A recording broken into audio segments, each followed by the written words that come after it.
En octobre 2025, la Chine a pris des décisions qui vont affecter ton job, ton épargne et l'équilibre du monde entier. Et je parie que t'en as entendu parler, nulle part. Ni dans les journaux, ni à la télé, ni sur YouTube. Pourtant ce jour-là, Pékin a officiellement redessiné la carte économique mondiale pour les 5 prochaines années. Alors dans cette vidéo, je vais t'expliquer exactement ce qui a été décidé, pourquoi ça te concerne directement et surtout comment en tirer parti avant que tout le monde s'en rende compte. Mais d'abord, je vais te poser une question qui va te déranger. Pendant que tu regardes cette vidéo, la France débat de qui va gouverner dans 2 mois. L'Europe négocie ses budgets à la petite semaine. Et les États-Unis tweetent sur leurs droits de douane. Pendant ce temps-là, la Chine, elle vient de planifier les 5 prochaines années au millimètre près. Semi-conducteurs, intelligence artificielle, énergie verte, route commerciale mondiale. Tout est décidé. Tout est financé. Tout est en cours d'exécution. Et nous, on regarde. La vraie question c'est pas est-ce que ce plan va changer le monde? Il le change déjà. La question c'est, t'es du bon côté ou du mauvais côté de ce changement? Dans cette vidéo, on va voir 3 choses précises. 1. Comment fonctionne vraiment ce plan chinois et pourquoi c'est différent de tout ce qu'on connaît en Occident. 2. Les annonces concrètes qui vont secouer des secteurs entiers dans les mois qui viennent. 3. Les opportunités d'investissement direct que ce plan génère et les pièges à absolument éviter. Reste jusqu'à la fin parce que la partie investissement, c'est là que ça devient vraiment intéressant. On y va.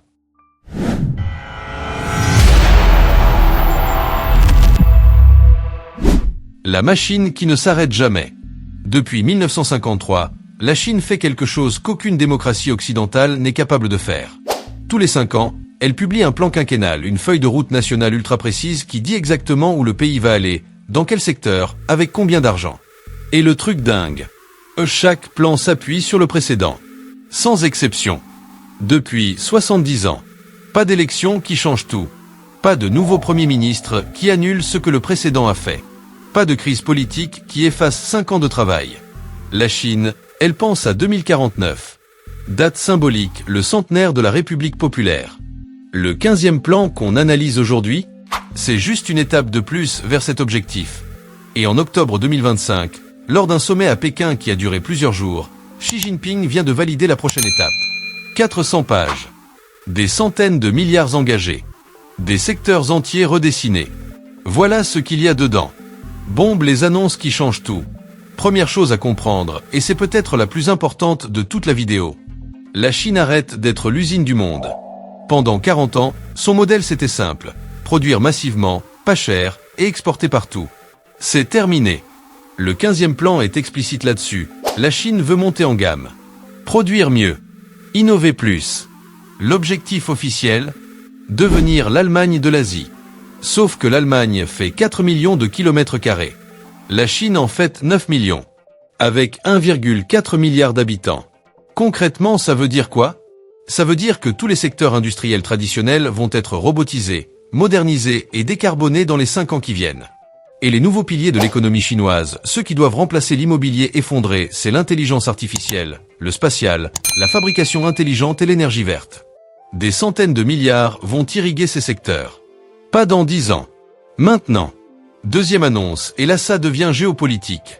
La Chine s'est fixé un objectif non négociable. Ne plus jamais dépendre de l'Occident dans aucun secteur technologique stratégique. Semi-conducteurs.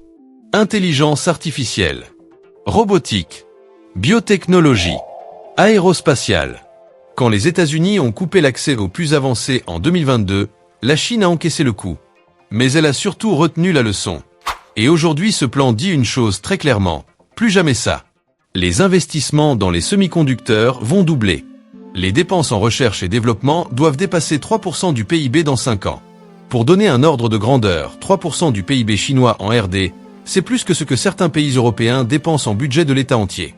Globe sur la zone Europe-Amérique, le plan dans le plan, ce que personne n'a vu. Ce que les médias ont complètement raté dans ce 15e plan, c'est que Pékin ne planifie pas juste pour la Chine. Il planifie pour le monde entier. Depuis 2013, les nouvelles routes de la soie connectent la Chine à plus de 140 pays, des ports, des rails, des corridors énergétiques financés par Pékin. Le 15e plan va plus loin. Il étend ce réseau au monde numérique. Câbles sous-marins, satellites, réseau 5G, plateforme d'intelligence artificielle. L'objectif, que les données mondiales passent par des infrastructures chinoises et plus américaines ou européennes. Et pendant ce temps, la Chine rachète de l'or en masse, invite ses voisins à lui confier leurs réserves, et ambitionne de devenir une place financière aussi puissante que Londres ou Genève. Le message à l'Occident est simple. On avance. Avec ou sans vous. Sac à argent, comment en profiter sans se faire piéger? Alors maintenant la vraie question, est-ce qu'on peut investir là-dessus? Et si oui, comment? Réponse courte, oui. Mais pas n'importe comment. Parce que le marché chinois, c'est un peu comme conduire une Ferrari sans permis. Le potentiel est énorme. Mais si tu sais pas ce que tu fais, tu te plantes très fort, très vite. En 2021, Xi Jinping a décidé du jour au lendemain de s'en prendre aux géants de la tech chinoise. Alibaba, Tencent, Didi, résultat, chute de presque 50% en quelques mois. Sans prévenir. Sans logique de marché. Juste une décision politique. Ça n'arrive pas aux États-Unis. Ça n'arrive pas en Europe. Mais en Chine, c'est une réalité avec laquelle il faut composer. Cela dit, le CSI 300, l'indice phare de Shanghai, se négocie aujourd'hui à 12 fois les bénéfices.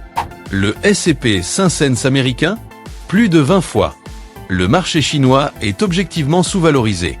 Et avec des centaines de milliards d'investissements publics annoncés, certains secteurs vont exploser. Lesquels? Les semi-conducteurs avec Cambricon. Les data centers avec GDS Holdings. Les énergies renouvelables avec Longi Green Energy, déjà champion mondial du solaire. Et les grands du cloud Alibaba et Tencent qui, malgré 2021, restent incontournables. Si tu veux t'exposer à ces thèmes sans analyser des bilans en mandarin, les ETFs spécialisés sont ta meilleure option. Amundi MSCI China Tech, Global X China Consumer Discretionary. Mais règle absolue, jamais plus de 10 à 15% de ton portefeuille sur la Chine. Horizon long terme uniquement. Diversification maximale.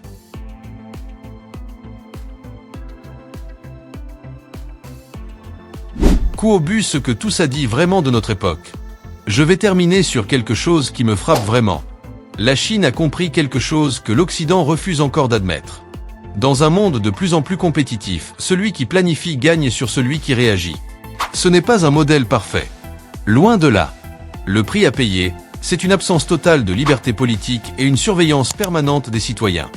Mais c'est un modèle qu'on ne peut plus se permettre d'ignorer. Pendant qu'on débat, ils exécutent. Pendant qu'on réforme puis on annule, ils avancent.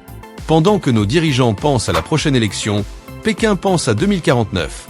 Le 15e plan quinquennal n'est pas un document bureaucratique de plus. C'est la feuille de route de la prochaine puissance mondiale. Et elle est déjà en cours d'exécution.